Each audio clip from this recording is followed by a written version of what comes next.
Monsters, movies, and mayhem.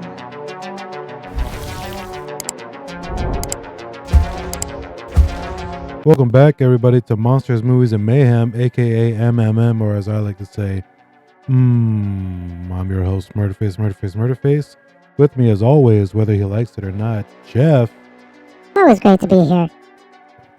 Jeff, you're looking good, man. Yeah, I got my Just favorite got shirt on. back from lunch. Yeah, what'd you have? Spare ribs? Ha ha ha ha ha. Good one. That's funny. You don't know what funny is.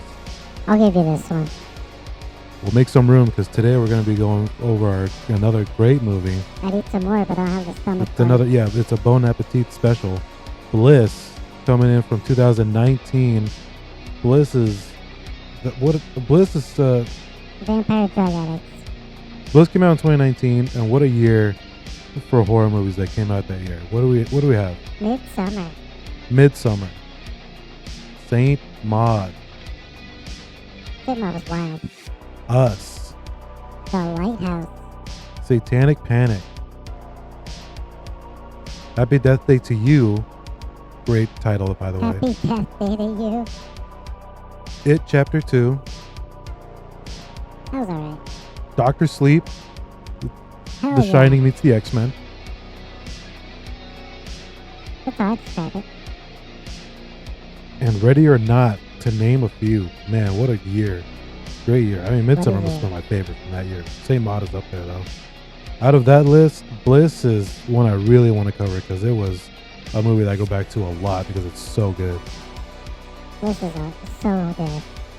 Written and directed by Joe Bagos, who in the same year also released VFW, an action horror with reoccurring stars from Bliss, plus a few 80s stars thrown in. Two movies in 1 year. Bliss also stars Dora Madison as Desi. Desi is my favorite character in this movie. Desi, at the time, was mainly known for Friday Night Lights. Friday Night Lights, the football movie. Do you play football, Jeff? I can't play football. My heart wasn't in it. Your heart wasn't in it. Nice. True Collins is in this movie as Courtney, mainly known as Julie One from the MTV's Awkward. Awkward was too much for me. Like, it had some moments, but the awkward bits were just too cringy. Awkward was. It was awkward. Rhys Wakefield is Ronnie, most notably known for being the main villain in The Purge. Yeah, you'll notice right away, like, oh, that's the guy from Purge. He was all over the cover for that movie. It's his face. I can't trust his face. But my favorite actor makes an appearance in this movie. George Wendt himself, Norm. That's right, Norm plays Pops in this movie, and it's always a great time seeing him on screen. I love Cheers. I mean, sometimes you have to go where everybody knows your name. You know what? Since we're talking about Cheers and Bliss is a movie that is about just taking the edge off, let's crack open a cold one. I'm not talking about your mom, Jeff. Hey.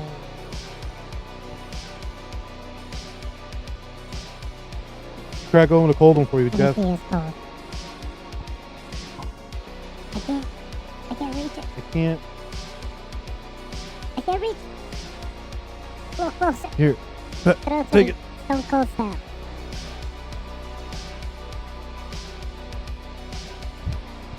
I'm gonna take this one off camera.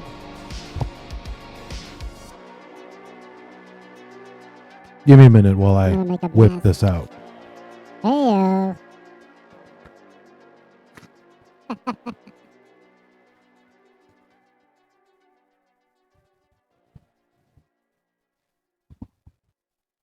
Here's one for the mic. Cheers. Cheers. Norm.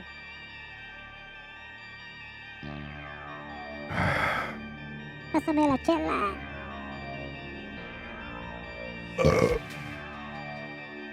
Good Just had idea. Mexican food before this. Probably should have done that. Shouts out to Norm. Bliss is up there for one of my favorite movies, and it's definitely has to do with the special effects. Josh and Sierra Russell did the special effects, and they're most known for their effects in NCIS. bum bum. Like the dead bodies and the corpses and all that stuff. But they also did the Beast from The Ritual, one of the most terrifying monsters I've ever seen. If you have a chance, go see The Ritual, specifically for the main beast. Like if you see it, you know what I'm talking about. Terrifying. The Beast is definitely something that people always it's something that people take out of when they talk about The Ritual. The music in this movie, it's all original music by Steve Moore. Steve Moore has in a band called ZOMBI. Check them out. Great music, very like Amazing. heavy bass and synth. They opened for Ghost.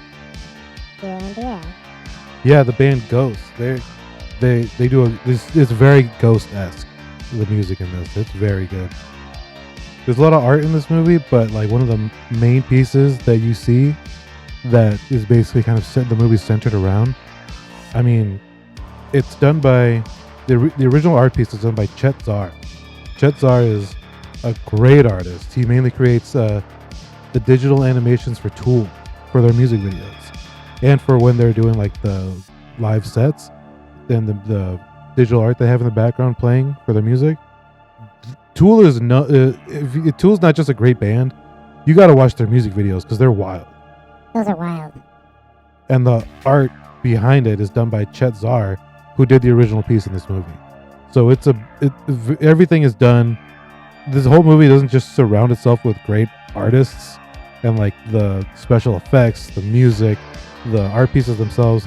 Everyone has such a huge contribution to this movie. It's amazing. Quick synopsis for this. Desi, a well-renowned artist, is having a hard time coming up with a new painting, and she's got a deadline that makes her agent drop her. Don't drink before you do this. Desi talks about how her last agent disagreed with her art, saying it was too explicit, trying to censor most of it. After 3 months, her last piece was so good, she has to top this next one. But she's having trouble starting this new piece, so breaking her sobriety, she takes DMT to get her in a different head state. This is where things take a turn, because Desi runs into an old friend, Courtney. This is when Courtney comes in, and in a drugged haze gives Desi a different drug laced in blood, eventually turning into a fiend for blood.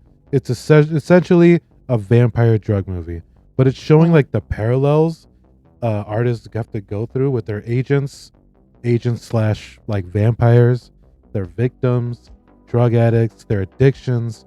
I mean, artists will sign with agencies for multiple piece contracts, not knowing how rushed they could be just to meet a deadline. And like drug addicts fiending for the next high.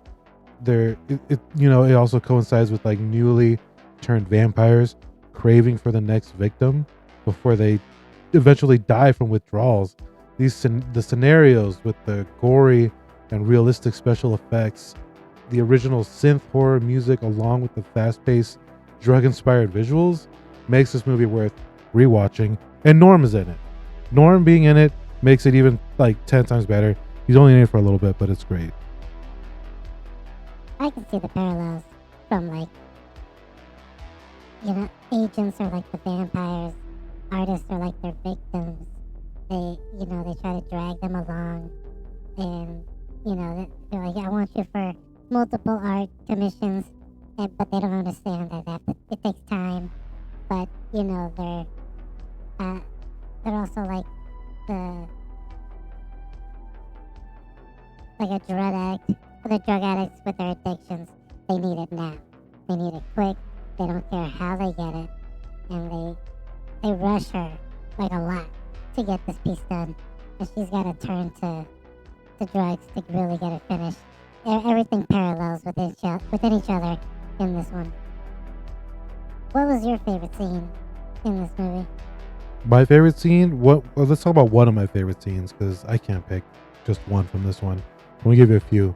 One of my favorite scenes is Desi is basically going crazy. This is near the end of the movie.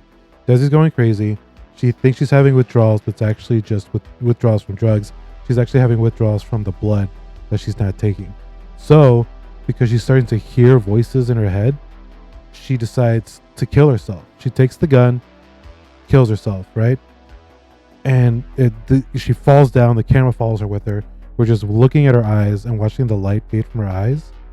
And you're like, okay, she's dead. Then bam, a gasp of air. She shoots out of her. She screams, she came back to life, and the voices in her head are telling her it's not that easy. You can't just die. You're basically like gonna have to keep on living until you get more and more blood. So this is not something you can just end the way you want it to.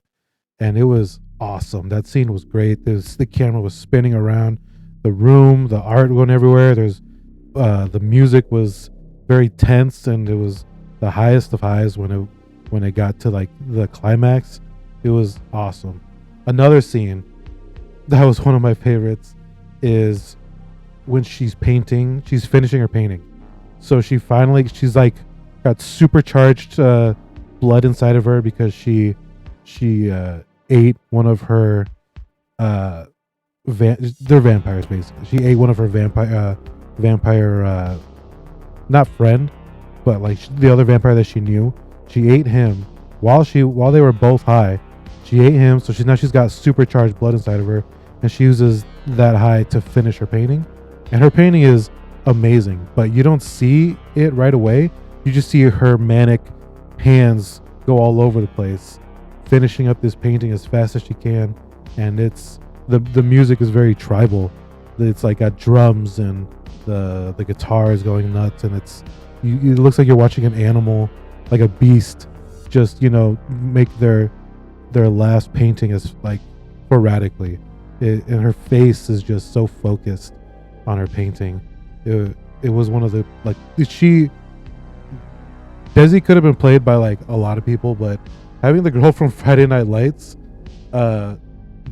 Dora Madison, I would not have expected this from this actress. She really sank her teeth into this one. Sank her teeth. Good one. Thank you. I'm here all week. But that was another great scene that I really enjoyed from Bliss.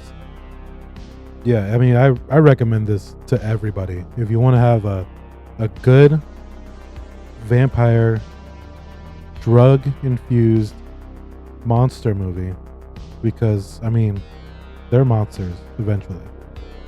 Rip each other apart, have great music behind it, great visuals. Norm from Cheers. It's just a good time. Yeah, it's a good time all around. That's our show, everybody.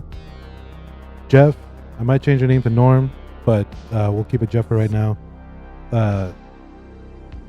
Where can they see us? Monsters, Movies, and Mayhem everywhere. Jeff, say bye. Say bye, Jeff. Hi, Jeff. Hi, Jeff. Monsters, Movies, and Mayhem.